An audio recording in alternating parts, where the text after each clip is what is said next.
Okay, so I'm gonna do another reaction. So let's come reaction to Free Horrific Jew Restaurant Horror Stories from Mr. Nightmare. So let's check this out.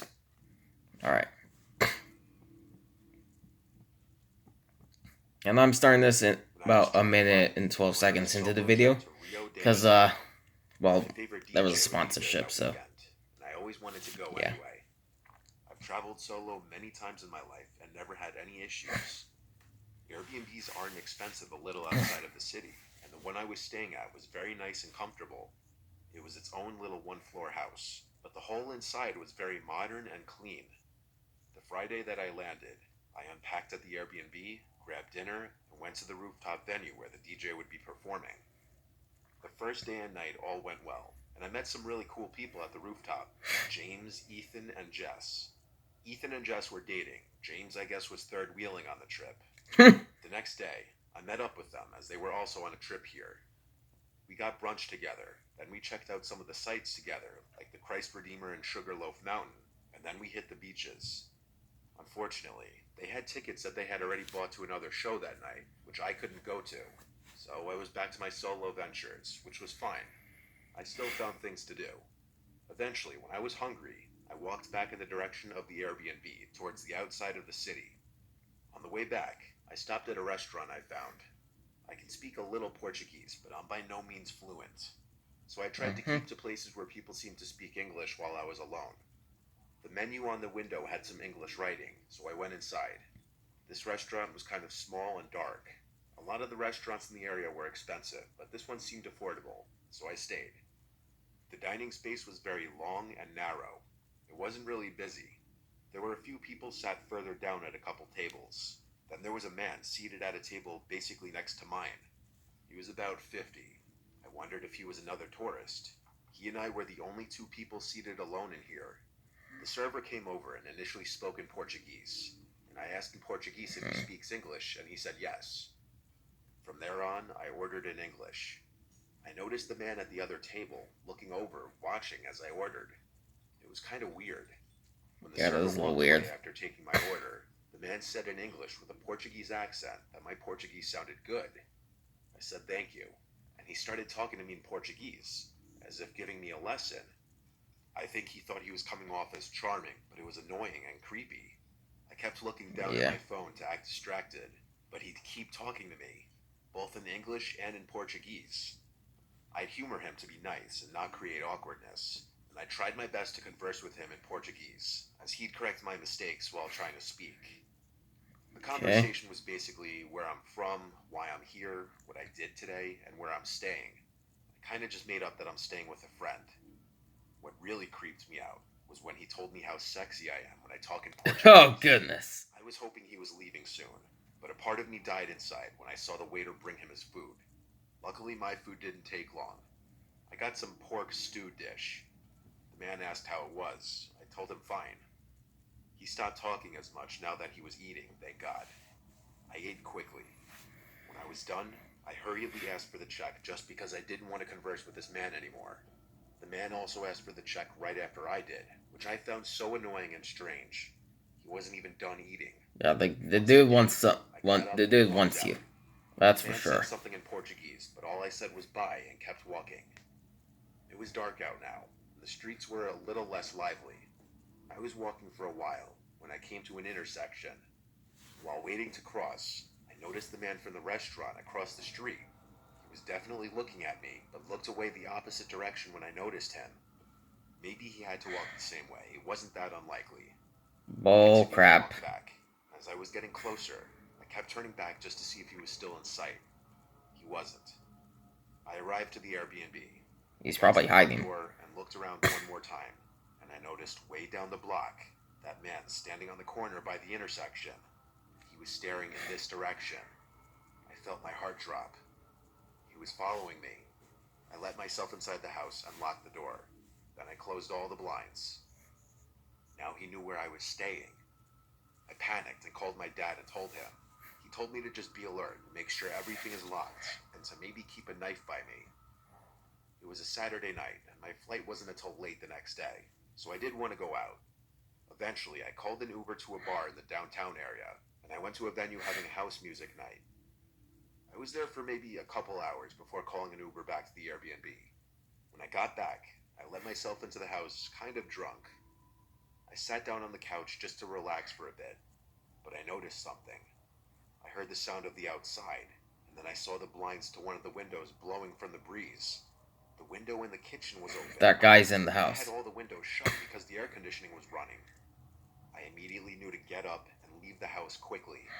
I called the emergency number and did my best to articulate to the operator in Portuguese that there was a home break-in. The police showed up in a matter of minutes, and I came out from behind the bush I was hiding in across the street when they did. One of the police officers did speak a little bit of English, so I was able to tell him that the window was opened and I was being followed earlier. The police entered the house and yelled things I didn't understand. The moment I saw them walking outside with the man from the restaurant in handcuffs was the most shocking moment of my life. The mix of emotions I felt, disbelief, yet relief, but also horrified. If I hadn't called the cops, if I had gone into the bedroom where he was probably hiding, I didn't even want to think about it. He was taken away, and I never had to see his ugly, creepy face again. I'm glad he was stupid enough to not close the window behind him. I should have listened to my dad and locked all the windows as well. I just never imagined he would actually climb through one, though. Well, you never know, dude. And haven't returned to Brazil since. Or girl.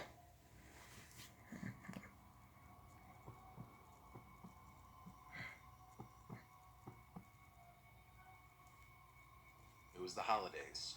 Most of my friends were away, so I had decided to look for a part-time job to earn a bit of money. After waiting around for about a week, I finally got a call from a nearby restaurant asking me to come in for a trial. I had a fair bit of waitering experience, so I wasn't too surprised when the owner offered me the position.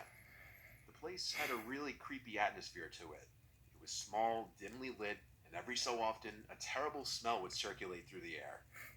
Well, that ain't a good sign. Gone for, but I needed the money and kept reminding myself that I'd only be here until college started back up. Anyway, it was around 10 p.m., and I was out the front by myself, cleaning the cutlery while I waited for the last table to leave. It was a table of 4 big guys. They were pretty rough looking. In fact, if I passed them on the street, I would have assumed they were homeless. Half an hour passed. Yeah. I finally got up to leave. I smiled as one of them came to the register to pay. "That's $42.50 altogether," I said. He immediately handed over a bunch of crinkled notes with a big grin on his face. Unfortunately, I had seen this kind of look before and braced myself for the cheesy pickup line. He said to me, "You doing anything tonight, cutie?" bringing himself closer to the register. "Thank you, have a good night," I replied, trying to make it clear that I was not interested. He laughed and walked out the door, mumbling something under his breath as he went. As soon as he was out of sight, I quickly cleared the dishes, cleaned down, and got changed out of my staff uniform. I waved goodbye to the last kitchen hand as I walked out the door and into the night. My house was only a couple of blocks away, so every night I walked to save gas. I had only walked for about 5 minutes when a loud whistle startled me. I looked off into the direction it came from and froze in fear. It was the same guy from the restaurant. Of course. He was on the opposite side of the street, signaling for me to come over with a large grin on his face.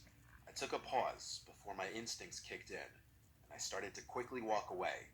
My house was still about 10 minutes I would away. run away. I could feel him getting I closer wouldn't with just every walk. step. Terrifying thoughts were racing around in my head, knowing very well that this could end badly. I turned the corner and started to sprint down the footpath. I felt tears gather up in my eyes as loud footsteps followed closely behind me. I didn't look behind out of fear, when all of a sudden a hand firmly grabbed my shoulder and yanked me backwards. I turned to see the man. His face was red, and his grin had morphed into a furious expression.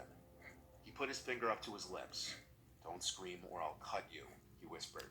Goodness. At this point, I was ready to accept my fate, when out of nowhere, I felt a sudden burst of rage explode inside of me. I grabbed his face and dug my nails deep into his eyes. The man let out a loud, horrible noise as he clenched his face in pain. I took this chance and made a run for it. I ran all the way back to my flat, and after struggling to put the key in the door, I managed to get inside. As soon as I shut the door, I collapsed down onto the ground out of exhaustion and started to cry. My roommates all rushed down the stairs to see if I was okay. After walking me to a couch, I explained what happened. They were all shocked, whilst at the same time happy to see that I escaped from the man. I rang up the restaurant and quit the next day. It was a shame, really. The owners were so kind, and I really didn't mind the place. But I was too terrified to return, knowing that that man could be waiting for me. I've started back at college now, and I'm slowly recovering from that incident. Sometimes I do get nightmares just thinking about what may have happened if I hadn't attacked that man like I did. Yeah.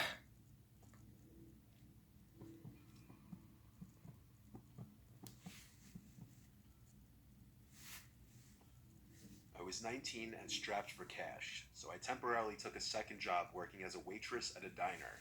It was open till 3 a.m. on weeknights and 24 hours on the weekends.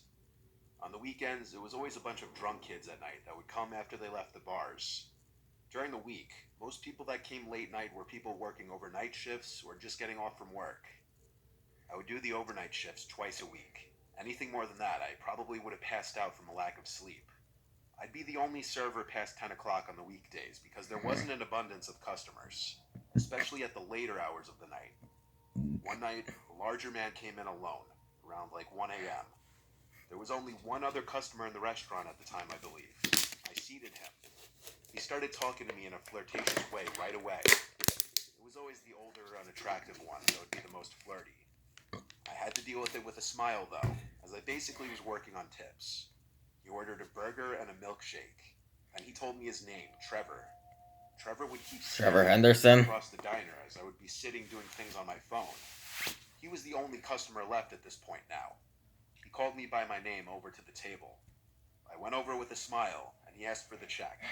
He left after paying, and when I went to collect the tip and clean the table, I noticed along with the $5 tip, he left his number and a winking face on the bill. Gross. I crumpled it up and threw it away. I thought that was the end of Trevor and I's story, but it wasn't. A few nights later, in came Trevor again, super late at night when no one else was in the place. I greeted him and sat him to a table. He actually hit me with a, "How is my favorite server doing tonight?" Odd, considering I only served him one time. He again started some conversation with me. I was way too exhausted for this, but I had to put a smile on my face and entertain it. I thought maybe this time he'd give a better tip if I acted interested, but that backfired because he mistook my friendliness as interest and invited me to come on his boat sometime. I asked what kind of boat it is to play along, and he showed me a picture of this tiny little thing that could barely fit two people based on the looks of it. I said, "Oh wow, my dad has a boat too." I should have said boyfriend looking back now. I was trying to get a good tip out of him. He asked for my number, and I told him I'm not allowed to give customers my number. I could get fired. He actually believed this, but after he left, he once again left his number on the bill, this time with a note saying something along the lines of, "I bet you were just shy last time. Don't be shy this time. You can text me. It'll be our little secret." Followed by Little another secret, my note. bum. He again only tipped $5. This guy was a creep who didn't even tip well. I hope to not see him again. But this wouldn't be a story if I didn't. He came in the next week on another night I was working. It had to be like 2 a.m., and it seemed like he'd always come in right as the place would become empty. Almost like he was sitting in the parking lot, waiting to come when I wouldn't be serving any tables. This time he came in, and the first thing he said was, "You don't call, all right?" But he didn't say it with a smile, he said it with a serious face. I told him I'm really flattered, but I really can't text customers. He didn't say anything, he just walked out. I was relieved, honestly. I'd rather he just stopped coming in. The next day, while at my other job, I got a text from one of the other waitresses asking if I knew who the fat bald guy was. I said, "Yeah, he's so creepy. Why?" She told me that he asked for my full name. I asked her if she gave it to him, and she said yes. I was honestly really upset and Why this made me though? uncomfortable. She said that he claimed he just wanted the name of the really amazing waitress from last night. Later that day, I got a text. It was from Trevor. He said, "Hey, it's Trevor, your favorite customer. I know you said you can't give your number out, so I took it upon myself to get it myself. Now you didn't break any rules, haha." I was at a loss for words. I blocked the number and hoped that would be the end of it.